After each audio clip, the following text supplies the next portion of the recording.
Salam sejahtera bagi kita semua. Pada kesempatan kali ini, saya, Jericho Wilinium, akan mempresentasikan tentang perancangan sistem pengukuran kinerja usaha mikro. Kinerja adalah hasil kerja yang secara kualitas dan kuantitas yang dicapai oleh seseorang pegawai dalam melaksanakan tugasnya sesuai dengan tanggung jawab yang diberikan kepadanya. Ukuran kinerja. Segala sesuatu perlu diukur kinerjanya. Kalau perusahaan, kinerjanya diukur misalnya dari laba.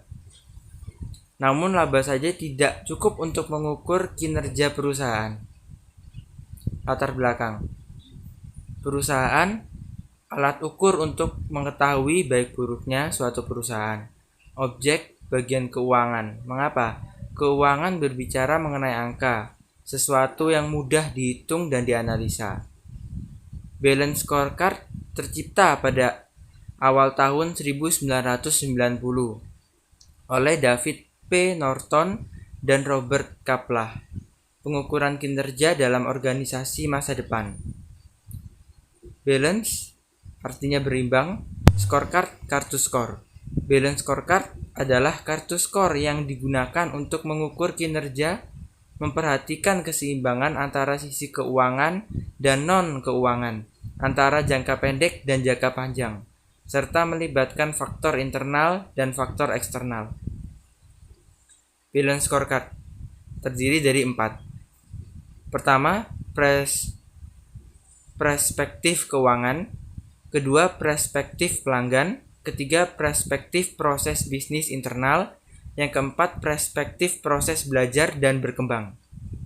Yang pertama, perspektif keuangan. Terdapat 2 tolak ukur, laba dan ROI, yaitu kemampuan perusahaan untuk menghasilkan laba dari total investasinya, sama dengan laba bersih dibagi total aset. 2. Perspektif pelanggan. Manajemen harus mengidentifikasi pelanggan dan segmen pasar di mana untuk unit bisnis tersebut akan bersaing. Ukuran utamanya adalah kepuasan pelanggan, retensi pelanggan, akuisisi pelanggan baru, dan pangsa pasar. Ketiga, perspektif proses bisnis internal. Dalam perspektif ini, perusahaan melakukan pengukuran terhadap semua aktivitas yang dilakukan oleh perusahaan, baik manajer maupun karyawan, untuk menciptakan suatu produk yang dapat memberikan kepuasan tertentu bagi customer dan juga para pemegang saham. Faktor perspektif proses bisnis internal. Dalam hal ini, perusahaan berfokus pada 3 proses bisnis utama, yaitu proses inovasi, proses operasi, dan proses pasca penjualan. Proses inovasi. Dalam proses penciptaan nilai tambah bagi customer, proses inovasi merupakan salah satu critical proses di mana efisiensi dan efektivitas serta ketepatan waktu dari proses inovasi ini akan mendorong terjadinya efisiensi biaya pada proses penciptaan nilai tambah bagi customer. Secara garis besar, proses inovasi dapat dibagi menjadi 2, yaitu yang pertama, pengukuran terhadap proses inovasi yang bersifat penelitian dasar dan terapan. Kedua, pengukuran terhadap proses pengembangan produk. Proses operasi. Pada proses operasi yang dilakukan oleh masing-masing organisasi bisnis lebih menitikberatkan pada efisiensi proses, konsistensi, dan ketepatan waktu dari barang dan jasa yang diberikan kepada customer. Pada proses operasi, pengukuran terhadap kinerja dilakukan terhadap 3 dimensi, yaitu yang pertama time measurement, quality process measurement, dan yang ketiga proses cost measurement. Pengukuran terhadap efisiensi waktu yang diperlukan atau time measurement. Pengukuran terhadap efisiensi waktu yang diperlukan untuk menghasilkan produk sangat berkaitan erat dengan keseluruhan waktu yang diperlukan untuk menghasilkan produk sampai produk siap untuk dijual. Pengukuran efisiensi waktu ini dilakukan dengan rasio perbandingan, throughput time, processing time, manufacturing cycle effectiveness atau MCE.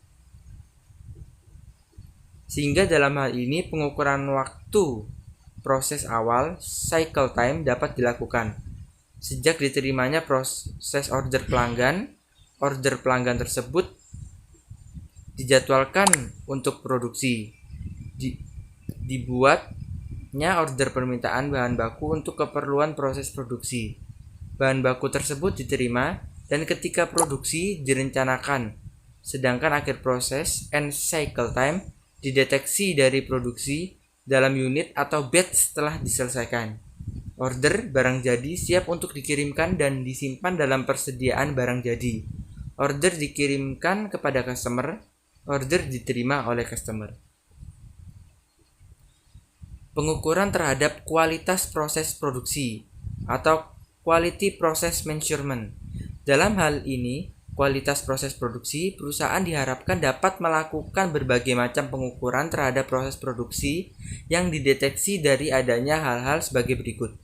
Tingkat kerusakan produk dari proses produksi, perbandingan produk bagus yang dihasilkan dengan produk bagus yang masuk dalam proses, bahan buangan, bahan sisa, besarnya angka pengerjaan kembali, besarnya tingkat pengembalian barang dari customer, kesesuaian persentase kualitas proses dengan statistical process control. Pengukuran terhadap efisiensi biaya proses produksi atau proses cost measurement. Dimensi ketiga ini dari pengukuran terhadap proses operasi adalah pengukuran sejumlah biaya yang telah dikeluarkan untuk menghasilkan produk. Pada sistem pembebanan biaya tradisional, sistem akuntansi telah banyak melakukan pengukuran atas biaya yang dikeluarkan atas penggunaan sumber-sumber dalam departemen, dalam proses operasi ataupun kewajiban individu. Tetapi sistem ini tidak banyak memberikan kontribusi dalam mengkalkulasi biaya aktivitas yang muncul dalam rangka menghasilkan produk. Sehingga dikembangkan sistem Activity Based Costing atau ABC. Dalam sistem ini mampu membantu manajer dalam melakukan akumulasi terhadap keseluruhan biaya yang terjadi pada proses operasi.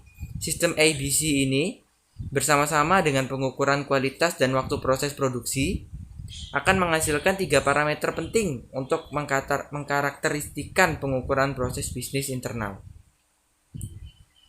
Pelayanan purna jual. Tahap terakhir dalam pengukuran proses bisnis internal adalah dilakukannya pengukuran terhadap pelayanan purna jual kepada customer. Pengukuran ini menjadi bagian yang cukup penting dalam proses bisnis internal, karena pelayanan purna jual ini akan berpengaruh terhadap tingkat kepuasan pelanggan. Yang termasuk dalam aktivitas purna jual diantaranya adalah garansi dan aktivitas reparasi, perlakuan terhadap produk cacat atau rusak, proses pembayaran yang dilakukan oleh customer pada transaksi penjualan yang dilakukan secara kredit. Dan yang keempat, perspektif pembelajaran dan pertumbuhan. Fokusnya adalah manusia, sistem, dan prosedur perubahan. Perubahan akan melakukan investasi pada pelatihan, meningkatkan teknologi dan sistem informasi, serta menyelaraskan berbagai metode dan kegiatan operasional perusahaan. Hasil dari pengukuran ke 4 perspektif sebelumnya biasanya akan menunjukkan kesenjangan yang besar antara kemampuan orang, sistem, dan prosedur yang ada saat ini dengan yang dibutuhkan untuk mencapai kinerja yang handal. Untuk memperkecil kesenjangan ini, perusahaan harus melakukan investasi ke dalam 4 faktor tersebut untuk menjamin tercapainya tujuan perusahaan jangka panjang. Menurut pendapat Kaplan dan Norton tahun 1996, dalam perspektif pembelajaran dan pertumbuhan ada 3 faktor yang harus diperhatikan, yaitu yang pertama, kemampuan pekerja, employee capabilities. Kedua, kemampuan sistem informasi. information system capabilities. Dan yang ketiga, motivasi, pemberdayaan, dan penyetaraan, motivation, empowerment, dan alignment. Konsep hubungan sebab akibat memegang peranan yang sangat penting dalam balance scorecard, terutama dalam penjabaran tujuan dan pengukuran masing-masing perspektif. Unsur sebab akibat tersebut akan berkaitan antara keempat perspektif yang telah disebutkan sebelumnya. Demikian penjelasan dari saya tentang pengukuran kinerja dalam usaha mikro. Terima kasih.